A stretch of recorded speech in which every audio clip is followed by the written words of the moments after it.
La nuit était tombée depuis longtemps sur la Terre rouge. Une nuit ancienne, chargée de mémoires que même les étoiles n'osent plus compter. Avant d'aller plus loin, sache ceci. Cette histoire ne commence pas ici. Elle se termine là où peu d'hommes acceptent d'aller.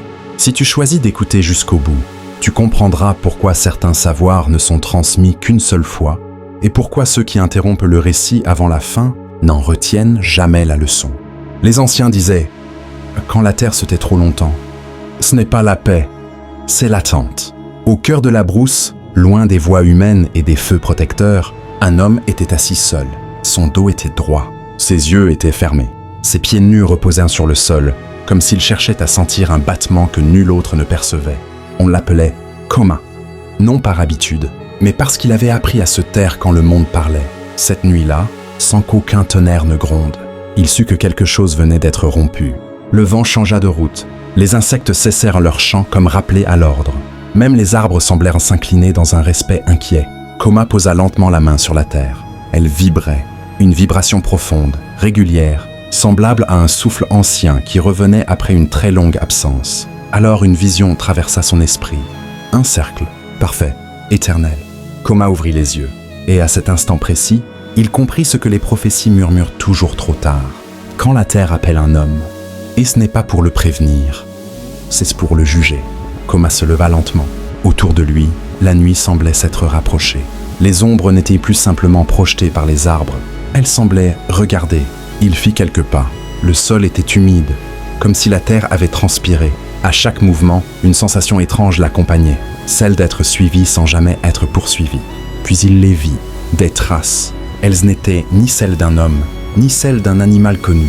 Elles formaient de larges courbes, parfaites, comme si quelque chose de gigantesque avait glissé sur la terre sans jamais la blesser. Le cœur de Koma se serra. Une parole ancienne lui revint en mémoire. Une parole qu'on n'enseignait qu'aux initiés et qu'on ne répétait jamais après la tombée de la nuit. Quand la terre dessine des cercles, ce n'est pas pour guider l'homme, c'est pour lui rappeler qu'il n'est pas seul. L'air devint lourd, difficile à respirer. Même le vent semblait hésiter à passer. Koma s'agenouilla. Il posa son front contre le sol, non par peur, mais par respect. Alors, sans qu'aucun son ne sorte de sa bouche, un nom traversa son esprit. Un nom ancien, un nom lié à l'eau, à la terre et aux serments oubliés. Le Grand Serpent, l'esprit qui veille depuis avant les villages. Celui que les anciens appelaient quand l'équilibre du monde était menacé et qu'ils craignaient plus que la mort elle-même. À cet instant précis, quelque chose bougea dans l'obscurité. Pas vite, pas brutalement, un lent mouvement, circulaire, comme si la nuit elle-même venait de se retourner pour mieux observer l'homme. Koma sentit alors une certitude glacée l'envahir. Il avait été vu. Le sol vibra une seconde fois. Cette fois, ce n'était plus un avertissement. C'était une réponse. L'obscurité devant Koma se mit à onduler, comme de l'eau troublée par une présence invisible. Puis, lentement, très lentement, une forme se dessina. Elle n'avançait pas, elle émergeait. Un corps immense, couvert d'écailles sombres, qui semblait absorber la lumière plutôt que la refléter. Chaque mouvement était silencieux, mais faisait trembler la terre jusque dans la poitrine de l'homme. Koma ne leva pas les yeux. Il savait. Regarder sans y être invité était une faute ancienne. Alors la voix arriva. Elle ne passa ni par ses oreilles, ni par l'air. Elle naquit directement dans sa tête, profonde, lente, chargée d'un poids que même les montagnes respectaient. Homme de poussière, sais-tu depuis quand je veille ? Le souffle de Koma se bloqua. Ce n'était pas une question, c'était une mesure. Il répondit sans parler, comme on lui avait appris. Depuis avant les noms, depuis avant les chemins, depuis que la terre a appris à se souvenir. Un long silence suivit. Puis le serpent bougea encore, décrivant un large cercle autour de lui, sans jamais le toucher. Beaucoup m'ont senti, peu m'ont reconnu, et presque aucun n'a été appelé. Koma sentit son esprit s'alourdir. Des images lui traversèrent l'âme, des villages disparus, des rivières asséchées, des promesses rompues sans témoin. Dis-moi, Koma, es-tu venu par courage ou parce que tu n'as pas su fuir ? La question brûlait. Koma releva enfin la tête. Ses yeux croisèrent ceux du serpent. Ils n'étaient ni cruels, ni bienveillants, ils étaient anciens. Et à cet instant, Koma comprit une vérité qu'aucun ancien ne lui avait jamais enseignée. Ce n'était pas lui qui observait le serpent. C'était le serpent qui lisait son âme. Le monde se fissura. Ce ne fut ni un bruit, ni une secousse. C'était comme si la réalité avait cessé d'être solide. La forêt disparut. La nuit aussi. Koma se retrouva debout sur une terre blanche, sans horizon. Il n'y avait ni ciel, ni sol, seulement un espace suspendu, où chaque pensée résonnait trop fort. Ici, l'homme ne cache rien. Ici même, le silence parle. La voix du serpent venait de partout, et de nulle part.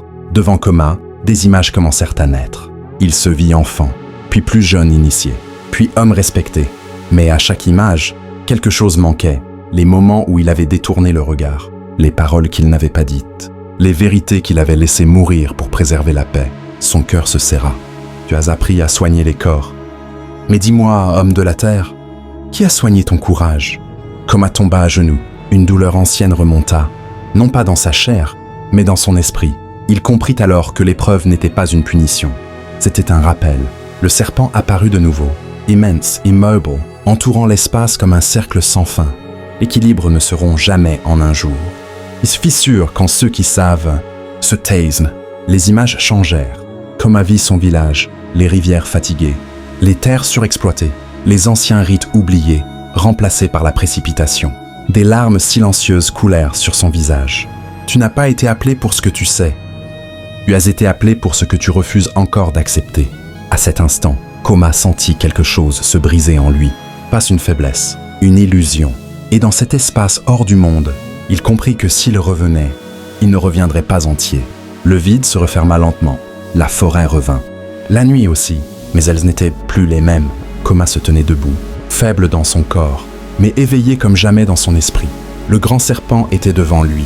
Cette fois, il ne semblait ni menaçant, ni lointain. Il était présent, comme la terre laisse sous les pieds de l'homme. Tu me vois comme une épreuve, mais je suis un gardien. Ses écailles reflétaient désormais une lumière douce, semblable à celle de l'aube, bien que la nuit persistât. À les villages, avant les frontières, l'homme et la terre parlèrent le même langage. J'ai été chargé de veiller sur cet accord. Koma comprit alors. Le serpent n'était pas né de la colère, mais de la responsabilité. Chaque génération oublie. Quand l'oubli devient trop grand, je me réveille. Un long silence suivit. Puis le serpent inclina lentement la tête. Tu as vu? Tu as compris. Maintenant, tu dois choisir. Le choix s'imposa à Koma sans être nommé. Parler et être rejeté. Se taire et laisser l'équilibre continuer de se rompre. Le savoir ancien ne protège pas, il expose. Koma ferma les yeux. Il sentit le poids de tous ceux qui n'étaient plus là, de ceux qui viendraient et de ceux qui refusaient encore d'écouter. Quand il les rouvrit, il répondit. Pas avec des mots, mais avec sa décision. Le serpent se redressa lentement. Et pour la première fois depuis des générations, un sourire invisible sembla traverser la nuit. Alors, l'équilibre a encore une chance. Le grand serpent commença à se retirer. Son corps immense glissa lentement vers la terre, non pas comme une fuite, mais comme un retour à sa demeure véritable. Là où il passait, le sol se refermait sans cicatrice. Les herbes se redressaient, l'air redevenait respirable. Puis, il disparut, sans bruit, sans éclat, comme s'il n'avait jamais été là. La forêt reprit son souffle. Les insectes chantèrent de nouveau. Le vent retrouva son chemin. La nuit redevint une nuit ordinaire. Mais Koma savait que rien n'était plus ordinaire désormais. Il resta seul, debout, longtemps. Quand enfin il se mit en marche vers le village, son pas était plus lent, son regard plus profond. Les jours passèrent. Koma parla peu. Mais quand il parlait, les anciens se taisaient. Ils ne racontaient pas tout.